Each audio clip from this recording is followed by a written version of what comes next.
Hello. You got that?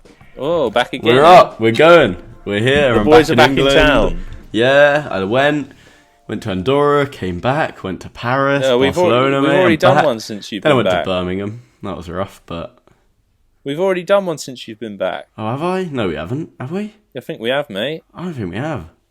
Have we? Let us know in the comments. Have we recorded a podcast? Yeah. Let us know in the comments. Do we have comments? No. No, we don't. Yeah, we'll do that for the eventually. forums YouTube's that are coming. created by our fans. That you comment away on those. Yeah, our fans, like what? To be fair, I've got a few mates who actually listen to the old podcast, so I know. yeah, We're famous now because we don't have 0 listeners. You can tell. But anyway, Joe, how you doing? You got a little opening, little joke you want to run with, you know? I got nothing, mate. Got nothing this week, but See you but next I'm week. looking forward to what you've got to say because you've built this right up. And So, all right. Well, I was telling Joe a little bit before this, as we were preparing. I had a bit of a weird experience yesterday. Would you call it a spiritual experience? You know what? I felt a bit uncomfortable and a bit weirded out by it. So, Oh God! you know, by the end, maybe you could All call right. it that. But let's start off anyway. In Waterloo Park, which is a little park in Highgate. Okay, Highgate, as you know, has got a bit of weird history, doesn't it? In terms of It certainly does. ghost Satanism, ghost materials. You got Highgate vampires. Cemetery. Do you know about the vampire? Karl Marx was buried there, which was enough to frighten some people. Do you know about the vampire? Well, I know you know a lot about the vampires. I know a little bit, and you can maybe educate me on that as well. Well, there was. I think this was in the 70s. There was reports of people being attacked outside Highgate Cemetery by a vampire, and they'd have like 2 fang marks on their neck. Right, and what was it? Did they leave And there a is a card and priest- a number as well? Because I think that might be. Well, Maybe that's further down the archway. I don't know, but there is a priest that claims that he actually killed the vampire. Right, interesting. So, but Okay. it's there's a documentary about it online, I think. But I mean, how does he know he killed the vampire? I guess he's a Well, stake, but well, that's the point. Supposedly, to kill a vampire, you have to stake it through the heart and then cut its head off. why is that? Why does it need the stake? I don't even. I'm not sure, mate. I don't know. Who even I don't figured know. that out? Let's be honest. I mean, I think it's a it's weird something object. to do with. I think it's something to do with stopping the spirit from because they don't. They're dead, aren't they? They're already dead. So right, but they still have a spirit. I think so. Well, I think that's it. Speaking I don't of know, mate. spirits and spooky incarnations, God. let's get to this first. Oh God! Ooh, Here we go. weird Fabian's thing that mental happened. breakdown. Here we Weird. are. So I'm in Waterloo Park, all right, Yeah. and I'm with my mate. We're just having a chat, you know. We're talking about life, you know. Ooh, hanging out Talking, with a bloke in a park in Highgate. Yeah. Bit dodgy. Well, it's all right. No dodgier than normal. But yeah, so we're just Right. having a chat, and we turn around, and this, okay, get ready for the hairs to stand up in your spine. Right. We turn around, and what do we see? A couple sat on the grass. By that couple, 2 dogs had wandered right over to the couple. Okay. And what were they doing? Doggy style, right there, right in the middle of the park, broad daylight. These 2 dogs just going for it, full force, right? Right. Bit weird that, but not the most unusual thing, is it? It is a bit weird that they. Is that literally the story? No. that you There's got up? more. There's more. This is part 1. Oh right, because I was just about to say Christ. this is I've got part nothing 1. else. Don't bring Christ into this. That's for later. All right. That's true. Okay. Oh God. So they start fucking going for it hardcore right there, and we're like, okay, right, sure. Why were you We watching? kind of A bit weirdly weird. couldn't take our eyes off it. You know what I mean? We were Right. like, we feel like we shouldn't watch, but we can't not watch. Like it was a bit peculiar. So anyway, they get kind of broken up or something by the owner, move to another spot, right back at it. Okay. No rest. Well, you know. No rest. These dogs are going for it. I mean, I respect it, and they do say dogs take after their owners. So you know the owner Right, must be just doing so you something know, right. all this is getting cut out. All this isn't going in. No, so shut up. This is the best part. Anyway, then one of the dogs climbs onto this other bench that a woman sat on, and the other one follows, and they just bonk again. They're just going. It was like peculiar.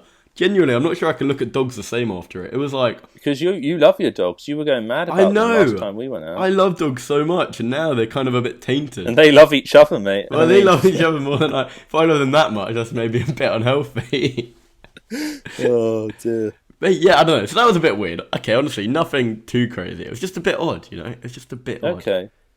So anyway, me and this mate, we end up walking up, you know, towards Parliament Hill, towards Hampstead Heath. We're walking up there and we're sort of having a chat, sit down on a bench looking over London, talking about free will and determinism and souls, you know. Yeah. Basically talking about that shit. And then we kind of get to the topic of God.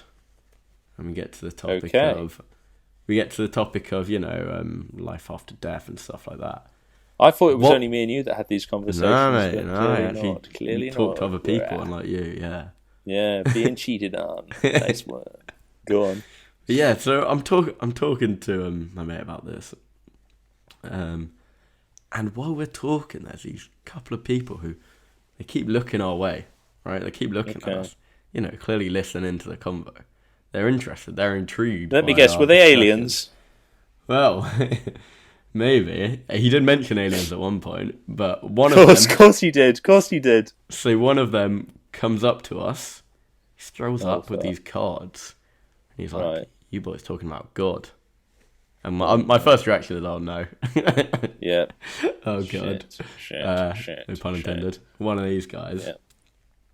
But he just whips out his phone and he starts saying, so he basically starts saying, look, I travel around and I meet all these people who've had near-death experiences. I try and ask him, like, how do you meet them? He's like, I just come across them. Hospital. And he's got this ridiculous amount of videos on his phone, right?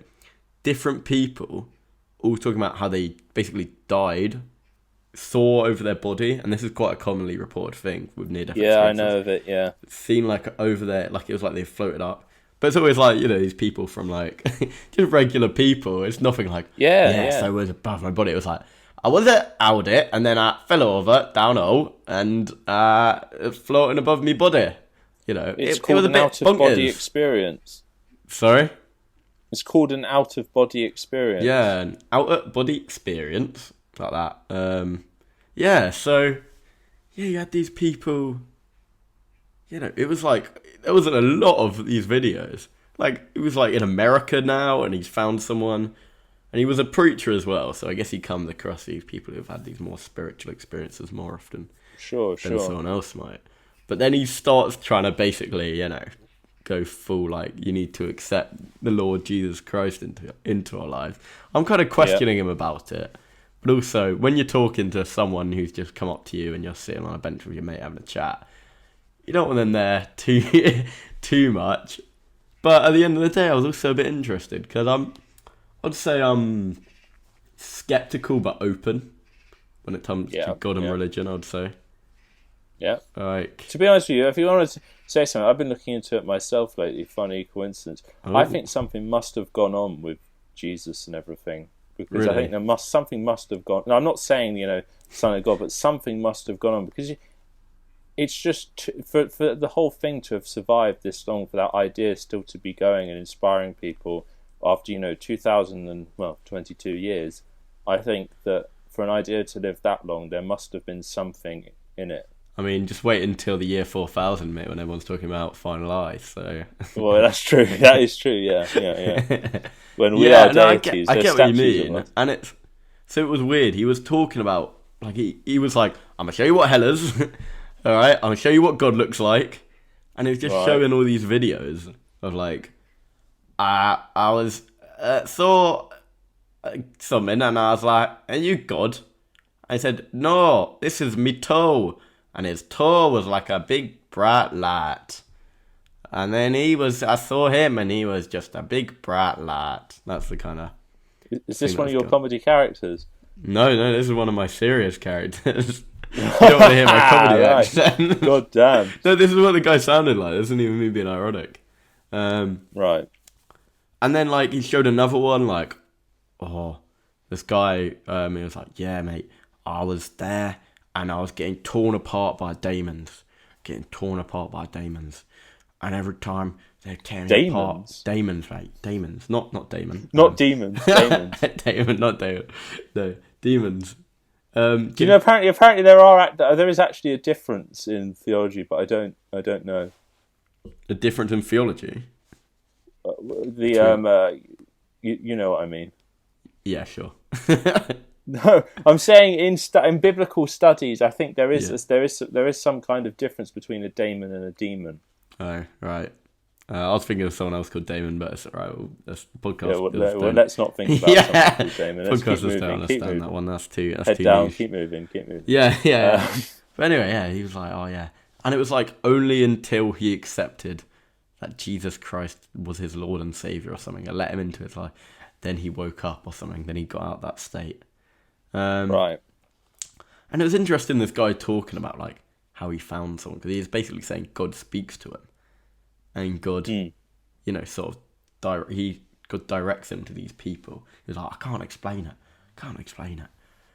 And it was interesting to think, because obviously, what do you typically think someone who hears voices? Schizo. Yeah, this person's fucking mental. But when you bring religion into it, right? Accepting, kind and considerate. When you bring religion into it, though, it changes the whole perspective of how you look at schizophrenia, or how you look at the idea of hearing voices and hallucinations, right? Yeah. So I think that's interesting. Like, I remember when I was in Barcelona and I was looking around all these churches and stuff, because they have a lot of great churches there, cathedrals, whatever. I was looking around them, and I was just, contemplating religion and the idea of, the days before we had psychologists or whatever. God was basically a psychologist, you know what I mean? It was the person you talked to. It was totally, yeah. And it was someone who was always there for you. I think it would be so super duper. Yeah, that's a big word. Super duper comforting. Well, exactly. Well, perhaps this is why we've had such an increase in mental health crises and stuff like that, because we don't have that thing in society anymore. I mean, I'm pretty sure we're overwhelmingly atheist in the UK now. Does it suggest that if you stop believing in God and everyone starts going mental, yeah, does that imply something about God? Do you know what I mean? Well, that's what I'm saying. Maybe. Or it could say something about the human psyche, that we need some kind of mythical ruler. Because it is interesting how, as we've said before, about collective unconsciousness, how all these different civilizations across the world, they've all got a god. There was never an original atheist civilization, was there? Yeah. There wasn't a civilization that was based on atheism, of there being no god, no spiritual or supernatural power. It's like, you have your food, you have your water, you have your shelter, and you have your God. You have your God. That's it. Yeah, it's one of those key things. It is a weird thing when it comes to talk, because I was asking him, like, how do you know this religion's right, and there's not one of the other ones. Because you even think, what about before Jesus? They couldn't accept Jesus into their hearts before he was even born. So that was a bit of a interesting. No, but the whole point, I think the point in Christian thing is that Jesus was sent because there was this crisis of faith. That's why. So he came along because people had lost their way. And now we've got Russell Brand. yeah, exactly. He does look rather Jesus-like nowadays. He does, but I think he does that deliberately. He's talked about that quite a bit. Oh, really? I was thinking he was doing it not like deliberately, but like subconsciously doing it. No. This is a very conscious effort. Oh, really? In fairness, I've grown to like Russell Brand a lot more lately. I mean, I liked his comedy stuff that he used to do on the radio before he got booted off. Then he got a bit too kind of preachy, but now he seems pretty fair, balanced. Yeah, he's leveled out, because he was sort of going a bit mental, and then I mean, he was at one point literally on heroin, right? So he's been in the darkest depths, right?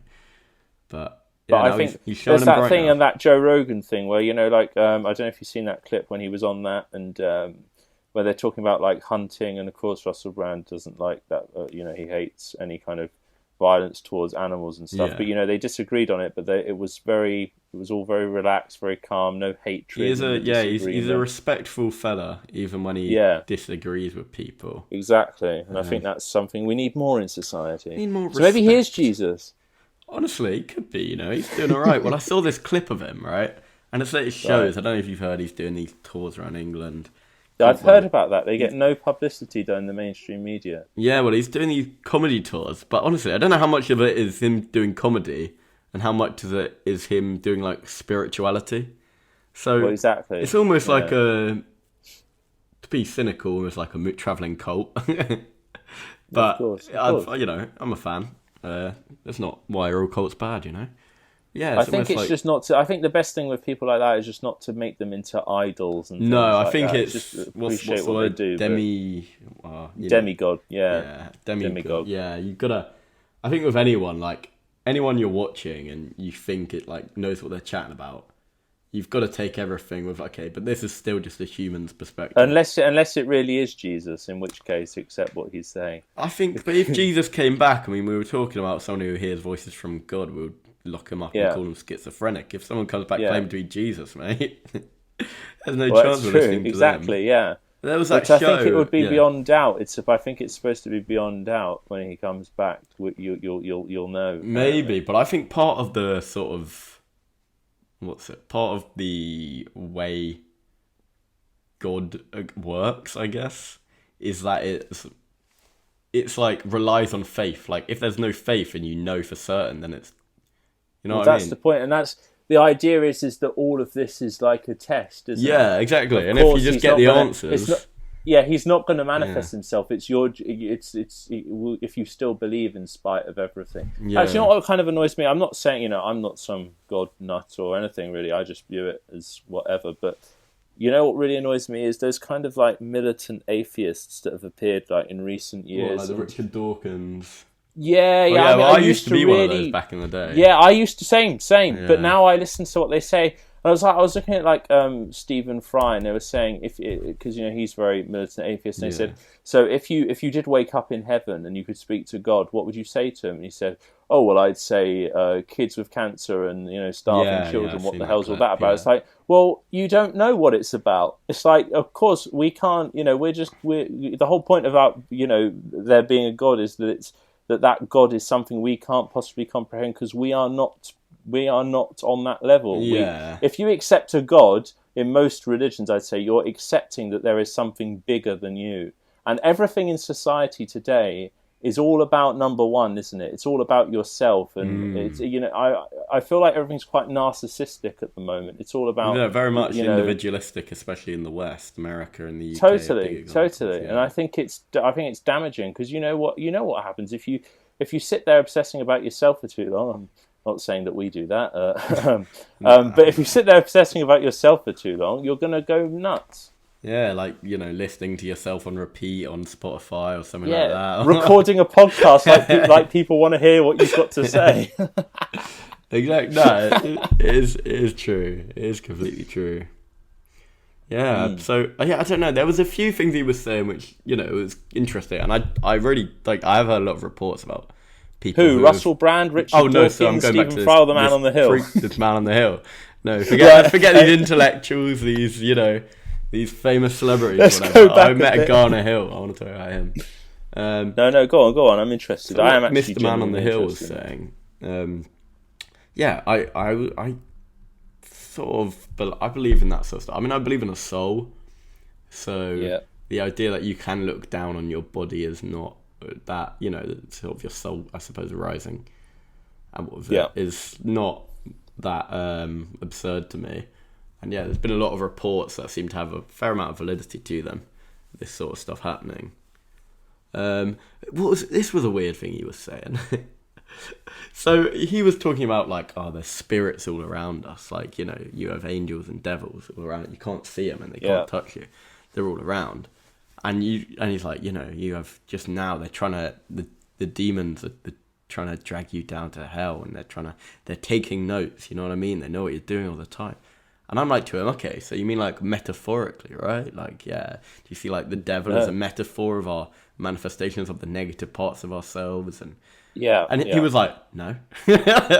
No. I was like, wait, so there's literally someone writing a note. He's got his pen and paper, and he's He's like, oh, there we go. Just put it there. Tick that off. Like, Well, I don't know that part where it gets too literal. It's like the creationist sort of side of the Bible, or side of Christian that gets. Yeah, well, exactly. That's it, isn't it? It's like it's there, like in a spiritual realm. There's like this battle between good and evil, and all the actions of us are sort of dictated to by that. I feel like it can just make you stupidly paranoid, though. Imagine thinking there's demons. Well, exactly. Around, I mean, this is the point. I mean, that is that. I mean, but then again, it sounds kind of crazy, but if you look at the statistics, right, that people are asked, so I'm taking this for an example. Yeah.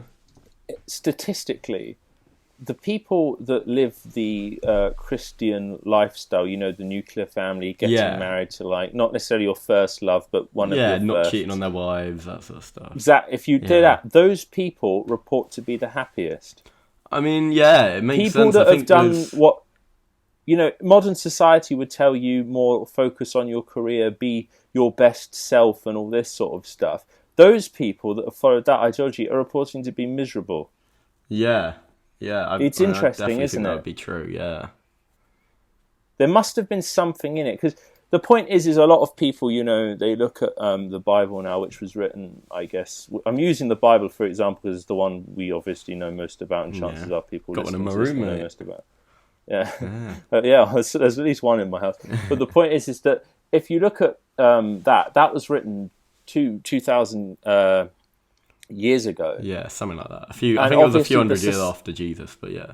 Yeah, and the society, but the society at the time is very different. So a lot of this kind of restrictions in the Bible about things that people point to now and say, look, this is a ridiculous way to live, like on homosexuality or things like that. It was a different context back then. It's like it meant different things. Do you know what I mean? It was like the Bible isn't really going on about.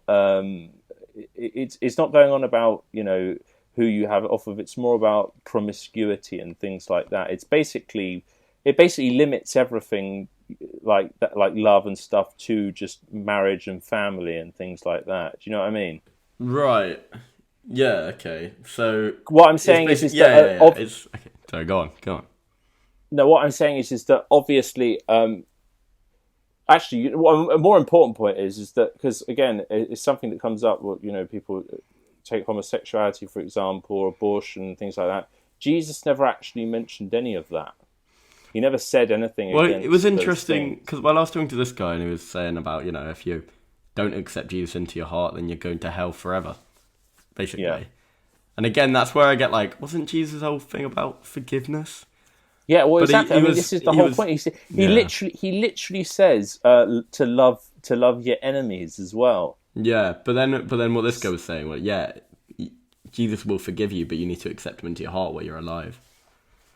Otherwise, he won't. That's a bit petty. That I don't know but this is I think what happens is with the Bible is, again, I'm not an expert on it, but I think the New Testament was kind of fused to the Old Testament at the time of creation to make it more appealing to people, because they wanted those old score,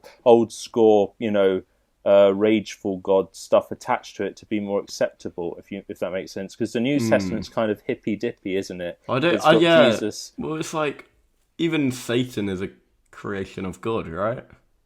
Of course. So it's I can't remember. Someone was telling me about that Lucifer thing where it was an angel. And then now, if we get too into the theology, I don't really know all the details. It was like one of God's top angels. Isn't he? Yeah. He fell down from heaven. Yeah. Yeah. He went away. And is Lucifer the same as the devil? I think so. Yeah. Yeah. I don't know, but the way I sort of was looking at it was a lot more metaphorical than literal. It's even with looking at heaven and hell. There's people who live these terrible lives, like you were saying. The people who live the sort of almost God. In line with, the Catholic or whatever ways of life, appear a lot happier. And the people who live these hedonistic lifestyles where they cheat people and, are horrible, they're miserable, right? By the time they get older. So it's like, well, if you're looking at heaven and hell, you don't even have to look after life to see people achieving these states, right? Well, it's true, yeah. But there's also another thing in that, because this is another criticism that people sort of level at Christianity and things in particular, is that they say you can live your life like, for Catholicism, for example, you can live your life in appalling ways and treat people terribly, but if on your deathbed you confess your sins and ask for forgiveness, you're going to heaven, right? So a lot of people said, I don't know if you've watched that documentary, but with Jimmy Savile, Right. he was big Catholic, and he would because he would just be open about what he was doing. Jimmy Savile being a Catholic. No. He used to tell people that he would be open about abusing kids, and he'd say that it's okay. I've got a deal with God that all my charity work will absolve me. Yeah. But and people say as this is a criticism of the church and things. But there is a line, and I forget again specifically. I can't remember it. But there is a line from Jesus that says that calls this out. And he says that if you do that, you live like a scumbag, thinking that you can just confess at the end and I'll just forgive you. Right. It's not going to happen. Right. So there are answers to this. I mean, I don't know what I'm doing. I'm not religious. I feel like I'm sort of giving the case for Christianity. Yeah, mate, that's all right. This is the back and forth. This is the discussions you get. Yeah, this is it. Where you figure it out. We're investigating. We're detectives. We'd be struck down by God, because we're dabbling in the dark arts and we things, have been dabbling. Well, we haven't been do. performing. We've more been investigating. You know what I mean? Yeah, true. Yeah, true. Yeah, we're not. As far as I'm aware, neither of us are sort of performing any of these bizarre rituals ourselves. Well, I don't know. I mean, if you think of like a ritual, like let's say, a ritual can boil down to when you're going to work, putting on a nice suit and feeling in the mood. You know what I mean? Yeah. Or like putting a nice spray on when you're going out for a date. Like that can be a ritual. Unlikely. Unlikely, yeah. Yeah. Or when you're going out to Boots or something. Yeah. But yeah, so so that could be a ritual. I guess a more opulent ritual would mean something where you're tapping into this river of consciousness, right? This stream of consciousness. Yeah. Because I was having this discussion. I've had this a few times with a few different people recently talking about this stuff, where we were talking about like the topic of magic came up. I've got a mate who works at a bar, and this guy came in, and my mate was like, this guy was like pretty much borderline schizophrenic. He handed them this like a leaflet, anti-vax sort of thing, all about wake up sheeple, that kind of shit. And I was like kind of decoding it. I was like, I know what most of this stuff means. I was like, I kind of get what he's talking about. But I was So anyway, we started talking about magic, right? And he was like, "Do you believe in magic?" I'm like, I mean, I wouldn't say I believe in it, but then obviously I started talking about the shit we were saying with what's it called? The psychic, the shit we were saying, the psychic experiences, the evidence for that. I'm like, well, that you can't really be ignored. What does he mean by magic? Sorry? What does he mean by magic? Well, that's the thing. I kind of had to define it. Because I kind of had to define it. Because the way I said it was like this, right? Because it sounds a bit crazy if you're thinking like Harry Potter shit. But if you're just thinking like, what's it? If you're thinking it's Leviosa, not Leviosa. I mean, it's if you're thinking about magic as, like the occult beliefs of everything being interconnected, like we both agreed that we believed in that, but then I guess the difference is if you think magic's real, like the interconnectedness, I think a lot of people I talk to are very open and kind of believe that. It's the symbology that really got it for me, those symbols reappearing throughout different cultures. That's what. But the difference is between if you believe in magic, it's only one step further. It's saying, do you believe you can tap into that interconnectedness? And to be fair, I can't say I don't believe it. Can you tap into that? Maybe.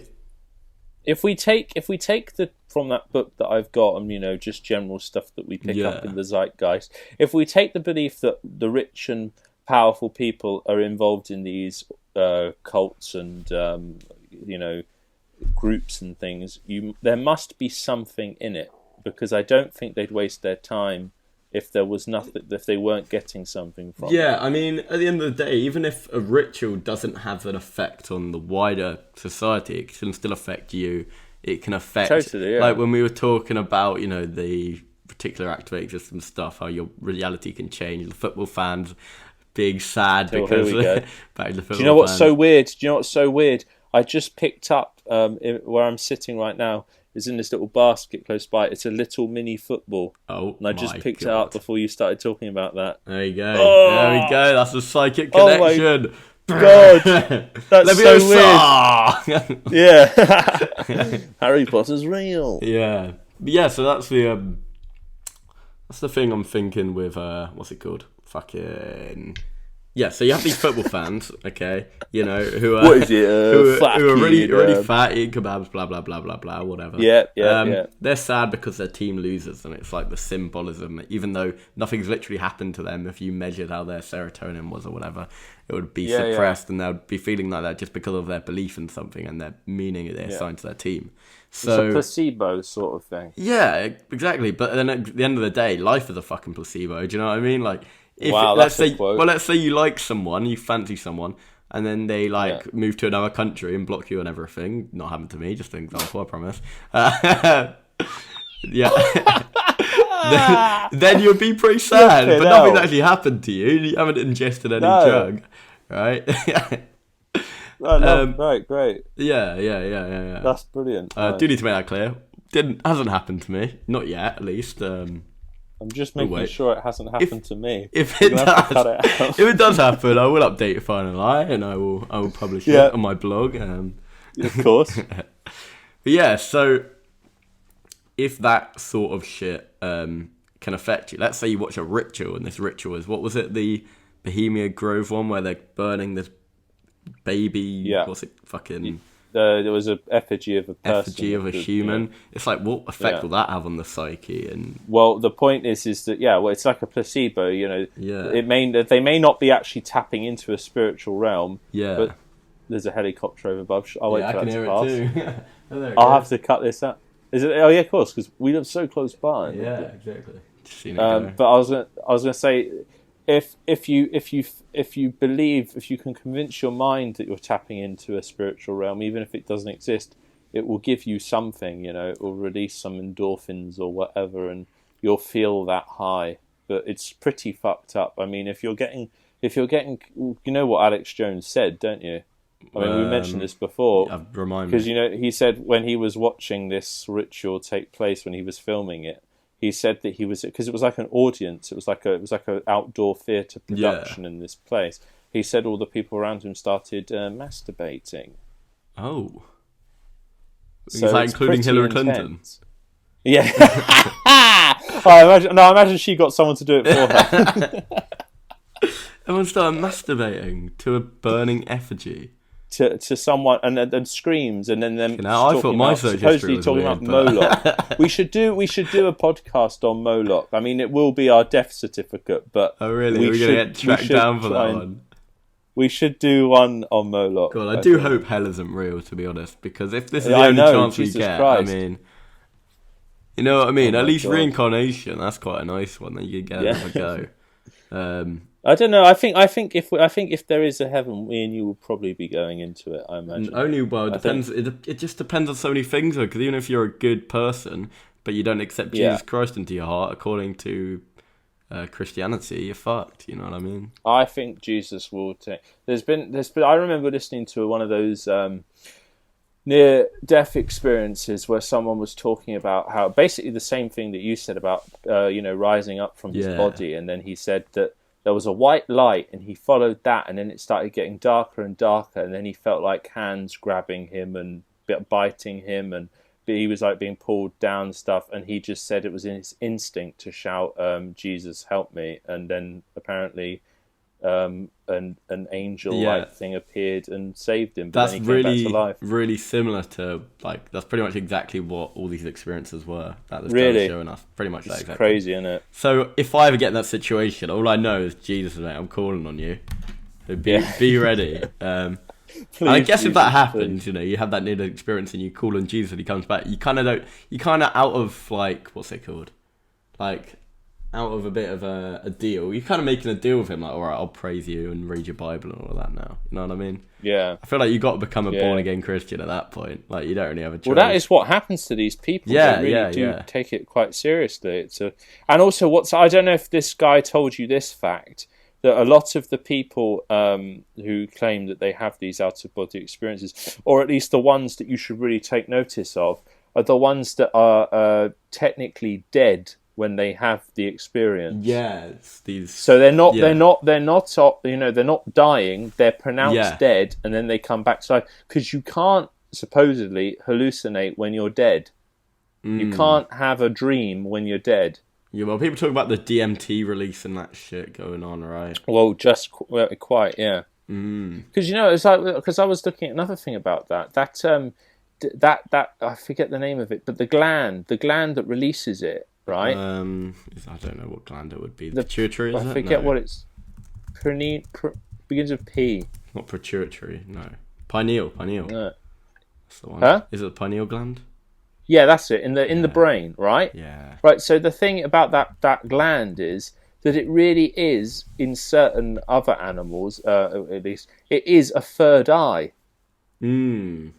Because it even in some animals it even has a retina and like a like a lens on it, because it is literally like a sort of mutated eye that never properly forms, but it is a third eye. Yeah, in terms of, I can't. And look at all of the cultures talking about the third eye and the spiritualism.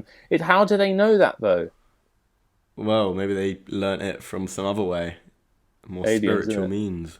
Oh, alien. Yeah, no, I said he mentioned aliens. He was like, oh, you can waste your time believing in all these aliens and all that. And I was like, But then he said something else, and he was like, yeah, but after you die, then you become an angel, and then you have other missions. Maybe you'll fly off to other planets. And we were like, hey, hold on. Who's going to be on those other planets? Yeah, aliens, hey. Can I be Han Solo? Yeah. That would be a good reincarnation. Maybe that's what happens when you get reincarnated. You become a character that was created in your universe. Do you know what I mean? And then you become like, bad. I don't know, whatever character's created in the Star Wars universe. You just go and, like, maybe we're just a TV show in some weird alien universe. Yeah, this is what happens when you've got no boundaries on your belief system. You're just believing in anything now. Yeah, but it's kind of fun, isn't it? True. Yeah. But yeah. If that stuff is real, though, it gets pretty scary, because then it's like, oh man, if I don't accept this, am I going to be eternally damned and have demons? The way I see it, right, is that if you live a good life, you make the right choices, I think they'll let you in. I don't think they can. I don't think Jesus, if he's supposed to be the Son of God, I don't think he would condemn. He lets the thief in, doesn't he? I don't know, mate. I said I had. When he's on the cross, he's on the cross, and there's two other people, and one of them says to him, that they shouldn't be treating you like this, and he says, you're going to come with me to heaven or paradise, because apparently paradise and heaven are two different things. Yeah, well, this guy was describing heaven, and he was like, that euphoric feeling where you feel like you're floating. It's like you feel like that all the time. And my friend was like, whoa. Would you want that for eternity? I don't know. See, the thing is, there's this mythology of life where this is something I heard listening to Alan Watts, who is sort of Zen philosophy. Right. And he says, if you were to close your eyes and fall asleep, and you could dream whatever you wanted to dream, you could do anything, right? And because you're in a dream, obviously time is relative. Time isn't the same as how it is when you're awake, okay? So you can be asleep for 8 hours and dream years or decades. You could dream and choose whatever you wanted to happen and let that happen.